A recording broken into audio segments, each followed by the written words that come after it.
Assalamualaikum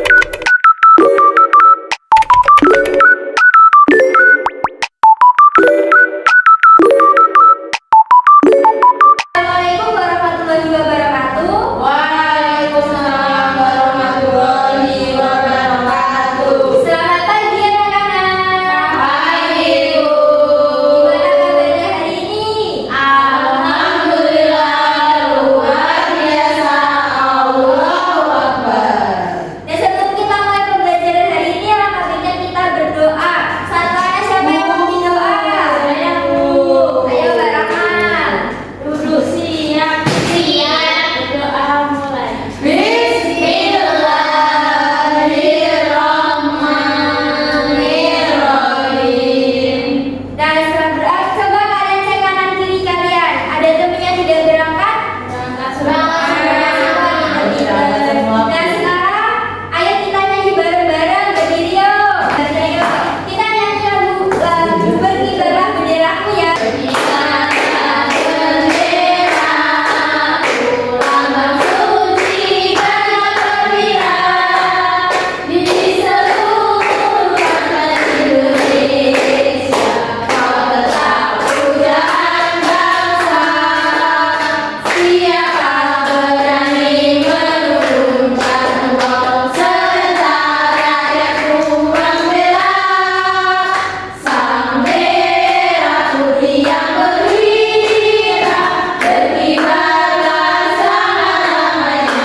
Terima kasih, mohon duduk kembali. Ada yang masih ingat minggu lalu kita belajar tentang apa?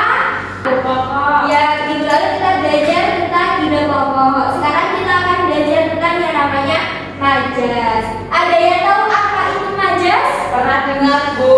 Nah, dengar tadi tahu tidak? Bagaimana? Iya. Dan sekarang ayo kita cari tahu apa itu majas. Sebelumnya, kenapa kita harus belajar tentang majas? Karena tujuan pembelajarannya agar kalian dapat menganalisis perbedaan jenis majas dari kisah legenda yang disajikan dengan benar. Dan kalian juga dapat menganalisis penggunaan gaya bahasa majas dengan tepat. Nah, selanjutnya, di sini ibu ada kisah legenda dalam foto. Siapa yang membaca? Saya Ayo, tidak, coba baca. di Sumatera Utara, seorang petani yatim piatu bernama Toba mendapatkan ikan mas besar yang berubah menjadi wanita cantik yang ternyata adalah putri yang dikutuk menjadi ikan. Mereka menikah dengan syarat Toba tidak boleh menyebut asal usul sang istri dari ikan. Mereka dikaruniai anak bernama Samosir yang punya sifat malas. Suatu hari Samosir memakan bekal Toba sehingga Toba marah dan menyebut Samosir anak keturunan ikan, melanggar sumpah. Akibatnya sang istri menangis memanggil hujan badai yang membanjiri lembah, menenggelamkan Toba dan membentuk danau Toba.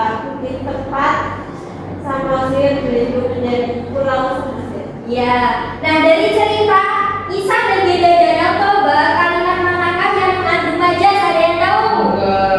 Nah, di sini kalimat yang mengandung majas itu anak keturunan ikan. Bisa. Kok bisa? Ayo kita pelajari lebih dalam tentang majas.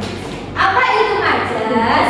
Majas adalah gaya bahasa dalam karya sastra yang digunakan untuk membuat kalimat lebih menarik, indah, dan bermakna.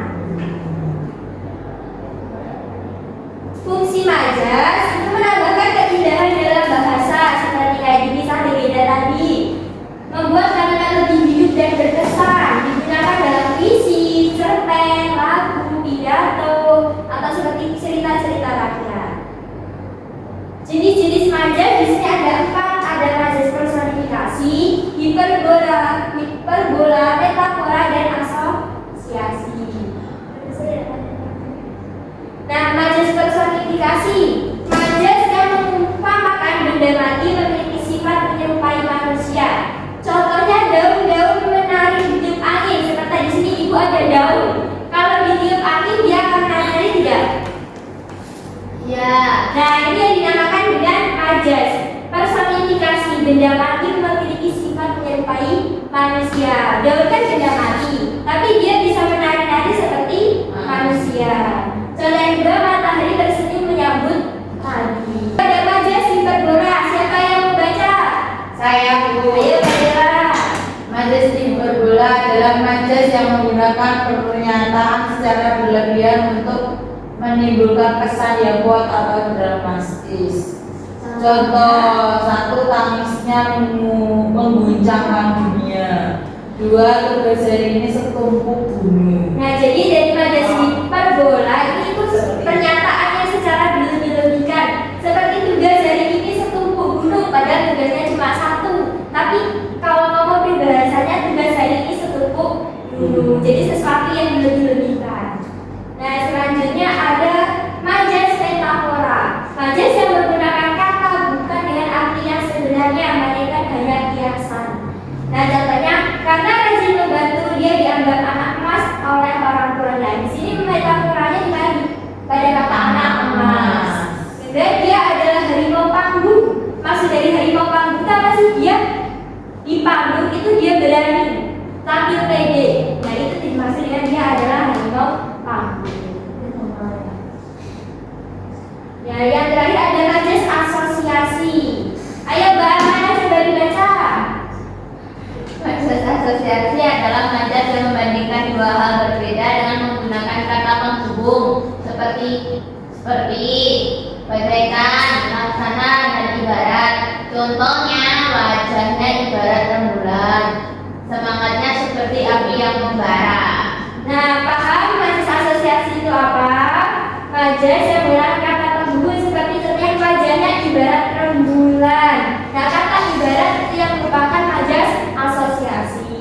Semangatnya seperti api yang membara, pada kata seperti itu yang merupakan majas asosiasi. Nah, di sini anak-anak sudah paham kan? Kalau sudah paham, coba kalian lihat di sekeliling kalian. Ada benda apa sih yang bisa kalian jadikan majas? Ayo, siapa yang tahu? Saya Ya, ayo Mbak Rama, ada benda apa? itu Majasnya gimana coba? itu menangis ketika ditutup dengan kasar. Ya, itu merupakan majas apa? Personifikasi. Iya, personifikasi. Dan selanjutnya, apakah anak di sini sudah paham? Sudah. Nah, kalau sudah paham, di sini Ibu ada soal LKPD-nya. Kalian akan dibentuk menjadi dua kelompok. Untuk kelompok pertama, Mbak Lili, Mbak Bella, sama Mbak Rahma. Kelompok kedua, Mbak Amanah, Mbak Lilin, sama Mbak Hamida. Dikerjakan bareng-bareng ya.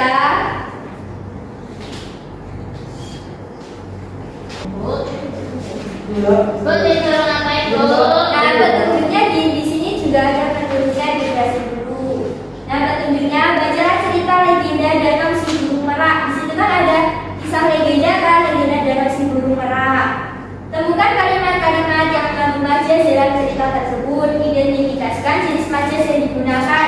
Ada majas metafora, terus majas asosiasi, personifikasi, dan hiperbola. Nanti kalian cari kalimat yang mengandung dan makna dari kalimat majas tersebut. Paham? Paham. Nah, kalau sudah paham dikerjakan ya. Ya, isinya ini. Mana ada yang bingung enggak? Enggak, Bu. Ditanyakan tidak? Belum, Bu. Paham ya? Sudah selesai anak-anak? Sudah, Bu. Nah, kalau sudah, yang perwakilan kelompok satu, perwakilannya siapa yang mau maju? Saya. Nah, kelompok dua sekaliannya satu berarti mempresentasikan nomor 1 dan 2 kelompok 1. Kelompok 2 presentasikan nomor 3 dan 4. Ayo, Ya, gimana? saya dari kelompok LBR nomor 1 akan mempresentasikan hasil diskusi saya yang nomor 1. Kalimat mengandung majas yang pertama bunga, makna majas gadis tercantik di desa. 2, tangan kanan, makna majasnya orang kepercayaan. Yang ketiga berat hati, makna majasnya merasa enggan atau tidak ikhlas. Yang keempat gudang air, makna majas sumber atau tempat penyimpanan air yang sangat besar. Yang nomor 2, kalimat yang mengandung majas bagaikan bidadari, makna Majas kecantikan yang sangat luar biasa. Yang nomor 2, seindah permata hijau, makna majasnya berkilau seperti permata. Iya, terima kasih Mbak Benar. Ayo Mbak Wiwi sekarang. Saya perwakilan dari kelompok 2, kelompok how, akan mempresentasikan hasil kami. Kelima, angin berbisik. Makna majasnya itu angin bertiup pelan dan menimbulkan suara lirik panas. Yang kedua, gemuruh guntur menghancurkan pepohonan. Majasnya itu suara pertarungan sangat dahsyat dan keras. Yang ketiga, air mata yang mengalir deras seperti sungai. Itu makna majasnya, air mata tumpah ruah dan sangat banyak. Ya, gimana teman-teman udah paham belum? Sudah. Apakah benar? Iya. Kalau sudah, dikasih apa? Dikasih W, kasih O, kasih W. Wow, keren. Keren. Kembali Mbak Bella sama Mbak. Dan setelah kalian mengerjakan LKPD, di sini tuh ada soal evaluasi. Tapi sebelum mengerjakan soal evaluasi, biar kalian semangat, di sini tuh ada SDK. Apa itu, Bu? Ya, ayo berdiri yuk. Apa itu atas dulu? Kalian tirukan SDK di depan ya.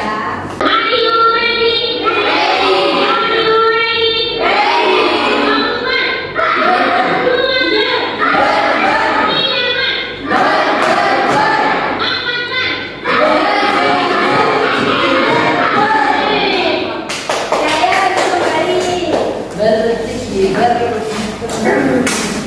Nah, kalau sudah kita mengerjakan yang namanya evaluasi, kerjakan secara individu ya, jangan dicontek.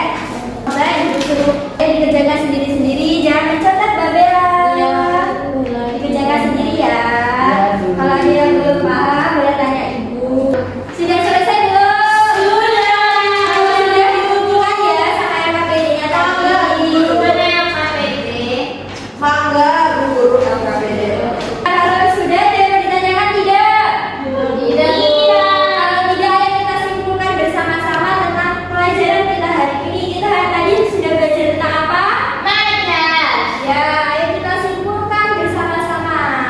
Majas tadi ada berapa jenis majas? Ada apa aja? Personifikasi, hiperbola, metafora, asosiasi. Personifikasi tadi apa? Sifat Seperti daun. Ya, daun. seperti daun. Bunga itu tersenyum. Terus kalau hiperbola tadi? Tugas kamu hari ini cantik sekali. Wah, terima kasih Mbak Itu Fitri. hiperbola. Iya, itu hiperbola. Contoh yang metafora. Perbandingan langsung. Perbandingan langsung tanpa Penghubung. Contohnya? Dia bintang kelas. Gimana perasaan kalian setelah belajar tentang majas? Senang. Apa yang disenangi dari pelajaran hari ini? Sebelum kita akhiri pelajaran hari ini, alangkah baiknya kita bertutup dengan berdoa. Siapa yang memimpin doa? Ayo Bu, ayo balik dulu sih ya. Dimulai.